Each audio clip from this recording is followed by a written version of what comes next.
I'm Bob Trask. Thanks for being with me. Today we're going to talk about your specialness, the gift you are to our world. You might ask, well, is my life having any real value to this world? Well, today I'm going to show you that you are priceless and precious beyond belief. You're a precious part of the world, of my world. The great author and spiritual leader, Maya Angelou, said, life is not measured by the number of breaths we take, but by the moments that take our breath away. Thank you. And if you've made someone's life uplifted, or if you've made someone breathless with joy, then it means that you're precious. It means that you're special. And it started when you were a sweet little infant and your parents were looking down at that little face and going, oh my gosh, look at this, oh my gosh. And it continues to this day. You've done it again and again and again. And how did you do it? How did you do that? How did you uplift people's lives? How did you touch people? How did you bring smiles into people's hearts? You did it by being you.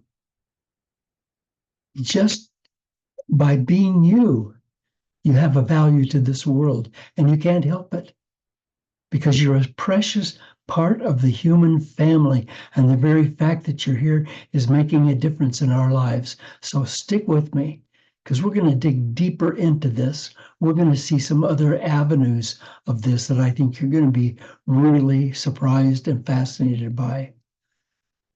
It's scientifically true that if you or me or any one of us would cease to exist, but I don't mean die and be cremated or what. I don't mean that. I mean cease to exist altogether, not be in existence.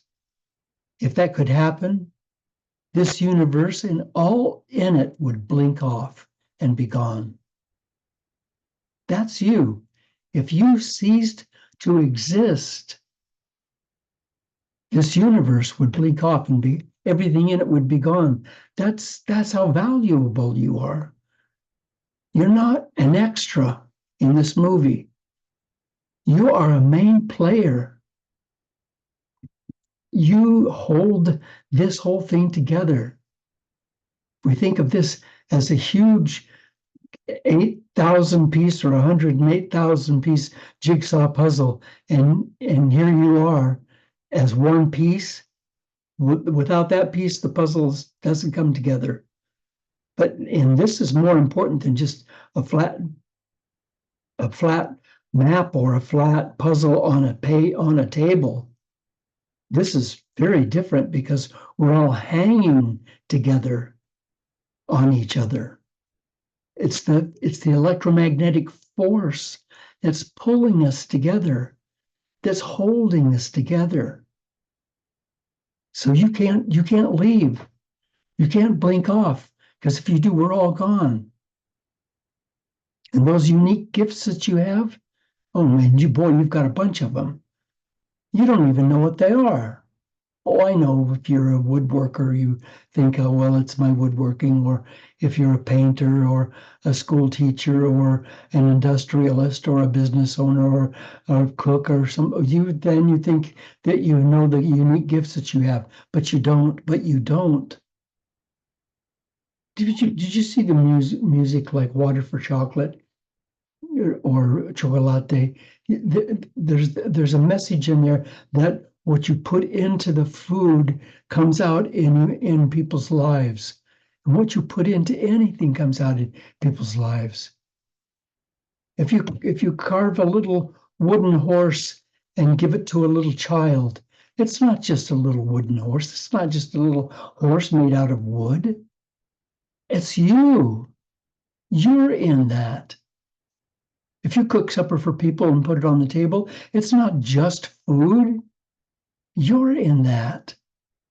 When you breathe in oxygen comes from the forests and the jungles and the trees and the meadows and the grasses and the gardens and the sea grasses, and all of that's breathing out that oxygen into you. And it's not just oxygen. It's life, not oxygen. It's life. It's love. It's compassion. It's nature. It's the flow of the river of beingness, of consciousness that's coming into you. And when you exhale CO2, and it goes back out into all of those beautiful greeneries, and it gives them life. It gives them life because we're all flowing together. And none of us know the gifts that we possess. We're not supposed to know. Sometimes we try to know, and we even maybe make cakes or make pancakes or make a wooden horse or make something or knit a sweater for somebody or something. And we try to do things, but the things that we do, those aren't important. It's who we are in the things that we do. The most valuable things we can do, the most valuable thing that we can do is to be us. That's why you can't know your gifts, because they're not separate from you. They are you. Look at this example. When we look in a mirror, we usually think we're looking at ourselves. Nothing could be farther from the truth. That's not me. That's not you. Take a look. The face is backwards. The face is not, of course, you don't know it's backwards because that's where you've been looking for your whole life. But if you ever noticed that if you're standing in a bathroom and somebody comes in and next to you and you look at their face in the mirror and it looks weird, well, like he goes, well, that your face is not right. Yeah, that's because it's a backward reflection. And if you ask that person in the mirror to raise his right hand, and he raises his right hand, you'll notice that the left hand goes up in the mirror. So it's not you. That mirror image is not you. And the same thing is true in photographs. Same thing is true in videos. These are replications of you, but the you, the invisible, magnificent, precious you that lives inside of that image, that lives inside of that body, that's the gift. And you can't know it. You can't know it because you can't see yourself. None of us can see ourselves. We've never seen ourselves, and we never will. See this eye right here? I've had this eye right here for 87 years. It's never seen itself. Whew, boy, has it seen some wonders of the world. Whoo-wee. It's never seen itself, and it never will, because it's the one looking. And you'll never know yourself because you're the one knowing. According to scientific findings of heart math, that magnificent institution that has shown us how powerful the heart is and the wisdom and intelligence of the heart, they have shown that a heart is the most powerful source of electromagnetic energy of any part of the human body. And it produces the largest rhythmic electromagnetic field of any body organ. The magnetic field produced by the heart is more than 100 times greater than that of the brain. And it can be detected 3 feet away from the body in all directions. What does that mean? That means that this thing that's coming out from you, this energy that's coming out from you, that is you eternally. You're not this body. You're bigger than the body. You're out 3 feet on both sides. That energy field is 6 feet across, more than 6 feet across, 10 feet across, in all directions. That energy field, that's you, that's who you are. And it's 60 times greater in amplitude than the electric activity that's generated by the brain. We don't know ourselves individually at all, other than through our ego-produced self-identity. So if I ask somebody, who are you? And we used to do this incredible process in the training program. We'd sit two people sit across from each other in an open body position and just look into the other's eyes and ask, who are you? Who are you? Who are you? And keep getting an answer, and just keep going until there's no more answers. Just keep going until there's no more answers. Person can't go back and say the previous answer. Like you say, who are you? I'm Bob. Who are you? I'm Bob. I can't keep saying I'm Bob. I've got to go deeper. Who are you? I'm a man. Who are you? I'm a sea captain. Who are you? I'm a singer. Who are you? I'm an author. Who are you? And it keeps going, and you just keep eliminating all of those titles, all those rules, until you finally get down to the place where you say, I don't know. Well, you don't know. You don't know who you are because you're the one knowing. So it's easy to see that since we can't even perceive ourselves, if we can move past our egos, we can find our purpose is really to touch others. To touch others. And when I say others, I'm not just talking about other people. I'm talking about other life forms. Could be a tree, could be a flower, could be a tomato plant, could be a child, could be a dog, could be a cat, could be a coyote, could be an eagle, could be a fish. To be able to reach out from our inner self, from the core of who we are, with compassion and love. That puts us in flow with nature, because that's how nature's constructed. That's how nature works. Nature, all of this stuff together, the planets all rotating around each other, or suns sending out their warm light to each other, and all of this that's going on, all of it is a great dance, and it's all dancing to one orchestra of music that's called consciousness. It's all one music. And everything is dancing to that music except you and except me when we're in our egos. Then we're trying to be different. We're trying to pull ourselves out of the flow. And we have to be unique. No, that's not who I am. This is who I am. Well, that's not who we are. Well, we are part of consciousness. And as unique individual beings in that consciousness, and we are unique individual beings in that consciousness, as we flow ourselves from that compassion, from that love, from that source, because that's, once again, that's the music. That's the music of the universe. Love and compassion, that's grace. That's grace. That's what holds us together. When we're flowing with that from us, then what comes forward is us, the true us, the true us. And then you're really a gift to the world, not your body or anything physical. You. According to physical science, according to physics, you and I are made of pure light. We don't have a physical body. I mean, that's an idea. It's a great idea. And it looks like a physical body and it feels like a physical body, but there's nothing really physical here. This is made up of subatomic particles, which are made up of waves, which are invisible. And the only way that this comes together is by being observed, by being noticed. And then it turns in, then the waves collapse into particles, and the particles become my hand. But everything is light. Everything in this universe is light. It's all a flow of consciousness. And it becomes physical matter through observation, and it goes in and out of physical matter. So your body, beautiful body that it is, beautiful, magnificent, wonderful, oh my God, spectacular body. One day, it's going to die.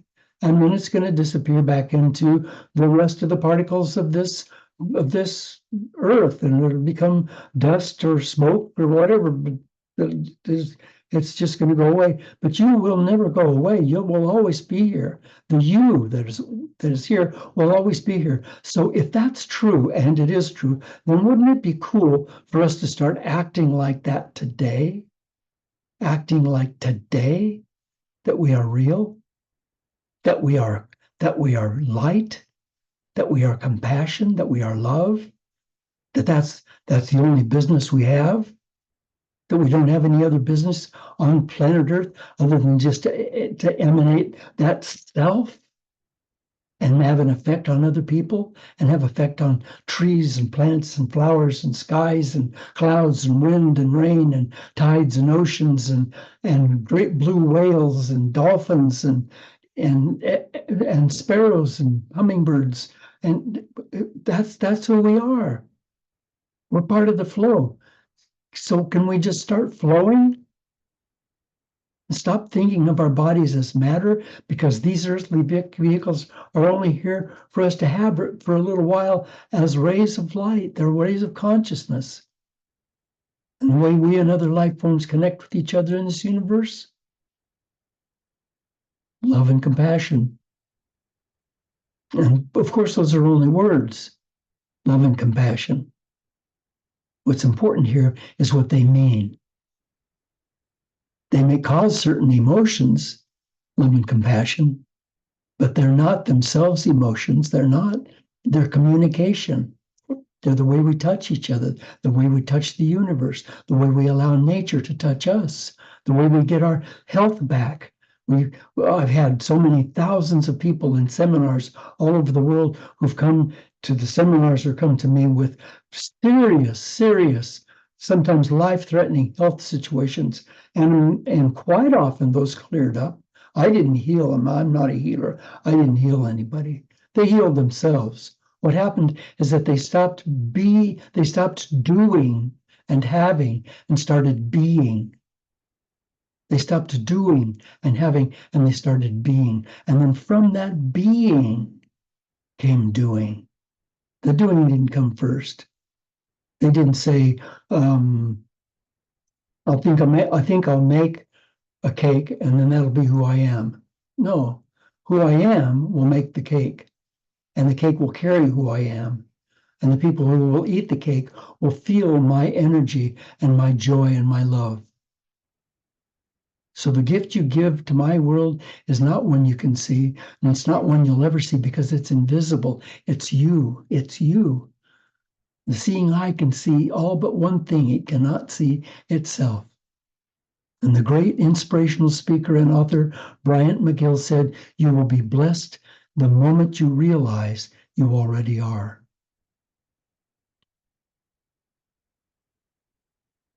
How many people have we had come on this planet who have touched us and touched other lives? Touched lives. And they didn't do it for money. How many people have touched lives just by being who they were and letting that beingness go forward? Here's a little list of who those people are. You might recognize them. They might have touched your life.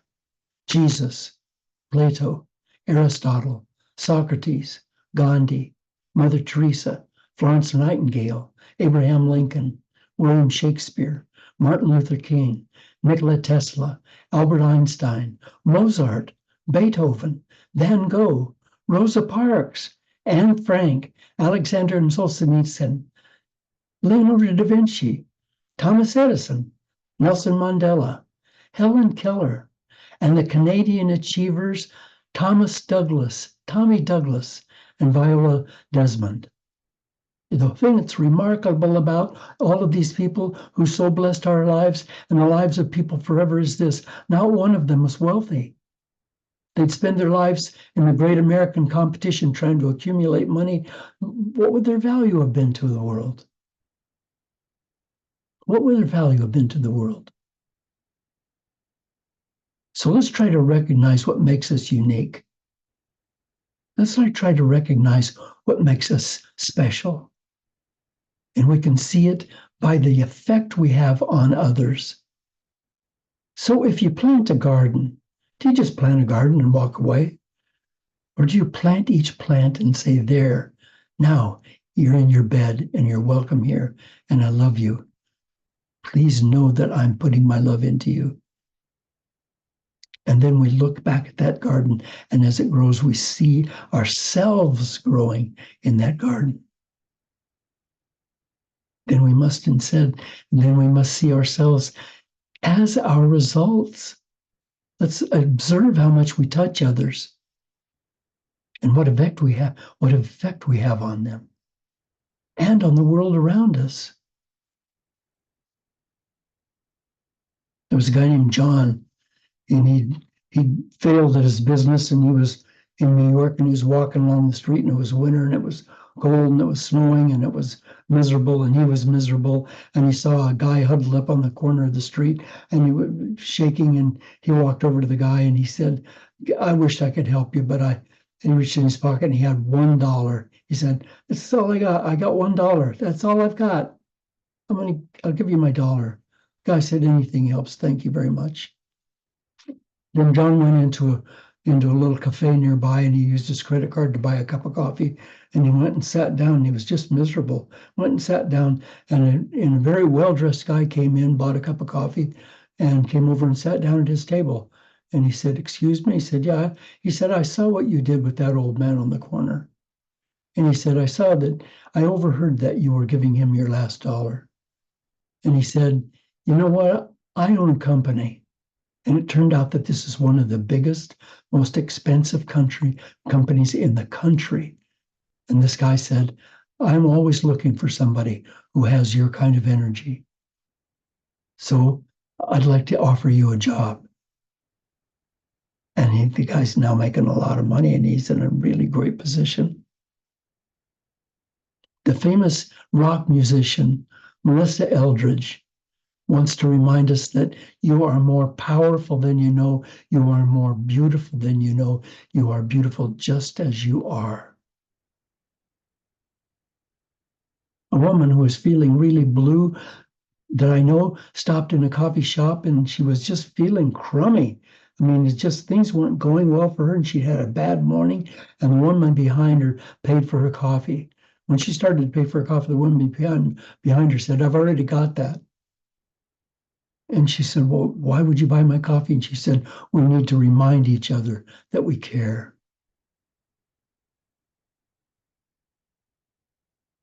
You know, we have to be real here.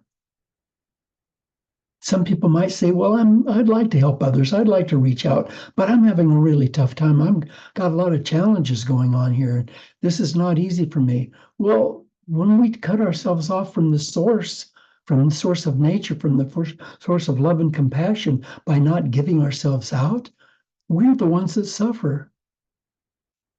And can't we see that challenges are endless? They're just going to be endless. They're going to come again and again and again and again. There's always going to be challenges. The question is, who are we relative to those challenges? Are we subjugated by them? Are we terrorized by them? Or do we just say, "Oh, here it is, well, let's move on"? How we handle each of our challenges today becomes our tomorrow. And meanwhile, endless possibilities are calling out to me, are calling out to you. Endless possibilities, endless possibilities. It's an ocean of possibilities. It's as real as the water is to a fish. I should know by now that nothing's permanent. You should know that by now. Each bump is just another step in us discovering our truths. And when we move on with life, with grace and love, we're filled with a new confidence. Author and motivational speaker Brian Tracy, who I have such respect for, tells us you have within you right now everything you need to deal with whatever the world can throw at you. You have within you right now everything you need to deal with whatever the world can throw at you. So let's not allow our challenges to shrink us. Let's always know we're stronger than our fears, and that the preciousness of who you are is a gift to my world, to our world. I want to finish today by quoting author Colin McCarthy. He's got a special message for us. He says, "Your presence is a present to the world. You're unique and one of a kind. Your life can be what you want it to be.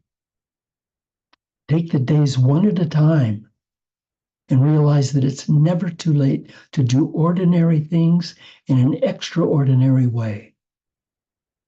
Have health and hope and happiness. Take the time to wish upon a star. And don't forget, or even a day, how very special you are. Thank you. Thank you. This world that we live in is temporary. The surroundings, the people that we deal with, our families, that's all temporary.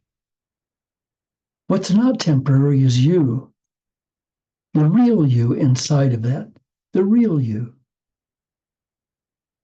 That real you is precious, is sacred, is God, is consciousness, is compassion, is love.